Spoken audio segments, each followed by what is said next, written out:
So ಒಂದು middle ಕ್ಲಾಸ್ನವರು ಒಂದು ಮೇ ತಿಂಗಳಲ್ಲಿ ಬ್ರಾಂಡೆಡ್ ಟಿವಿ 55 ಇಂಚಸ್ ತಗೋಬೇಕು ಅಂತ ಇದ್ದೀರಾ.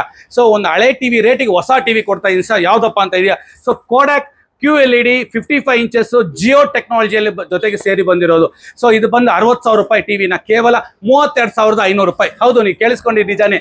QLED TV branded with 2 years warranty and 32 GB storage ಅಲ್ಲಿ ಬಂದಿರೋದು ಮೊಟ್ಟ ಮೊದಲ ಬಾರಿಗೆ ಒಂದೇನೆ. ಸೊ ಕೋಡಾಕ್ ಕಂಪನಿದು 2 years ವಾರಂಟಿ, ಅದಿಲ್ಲದೆ ನಿಮಗೆ ಒಂದು 3,000 ರೂಪಾಯಿ ಬೆಳೆ ಬಾಳುವ ಒಂದು ಸ್ಟೆಪ್ಲೈಸರ್ ಸ್ಟ್ಯಾಂಡು ಮತ್ತೆ 1+1 2 years ವಾರಂಟಿ ಸಮೇತ ಕೊಡ್ತಾ ಇದ್ದೀವಿ. ಬರೀ 32,500 ರೂಪಾಯಿಗೆ ಎಲ್ಲಾದ್ರೂ ಆಫರ್ ಕೇಳಿದ್ದೀರಾ? ಒಂದು ಹಳೆ ಟಿವಿ ರೇಟ್ಗೆ ಹೊಸ ಟಿವಿ ಕೊಟ್ಟು ವಾರಂಟಿ ಕೊಡ್ತಾ ಇದ್ದೀವಿ. And Google TV with AI technology and quantum display with AI technology. QLED Google TV with Jio smart, ಅಂದ್ರೆ ನಿಮಗೆ ವಿತೌಟ್ ಇಂಟರ್ನೆಟ್ ಅಲ್ಲೇ ನಿಮ್ಗೆ ಆಡಿಯೋಸು ವಿಡಿಯೋಸು ಎಲ್ಲ ಪ್ರತಿಯೊಂದು ನೋಡ್ಬೋದು. ಇಷ್ಟು ಫೀಚರ್ಸ್, ಇಷ್ಟು ಟೆಕ್ನಾಲಜಿ ಇರೋದಿಲ್ಲಪ್ಪ ಅಂದ್ರೆ so only on Mukesh store, Rajajinagar, West of Chord Road, ತಿಮ್ಮಯ್ಯಲ್ಲಿ. ಸೊ ಕಮೆಂಟ್ಸ್ ಅಲ್ಲಿ ಹೇಳಿ ಕೋಡಾಕ್ 55 ಇಂಚಸ್ ಫ್ಲಾಟ್ 50% ಡಿಸ್ಕೌಂಟ್ ಕೊಡ್ತಾರೆ ಬರೀ 32,500 ರೂಪಾಯಿಗೆ. ಥ್ಯಾಂಕ್ ಯು, ಜೈ ಹಿಂದ್.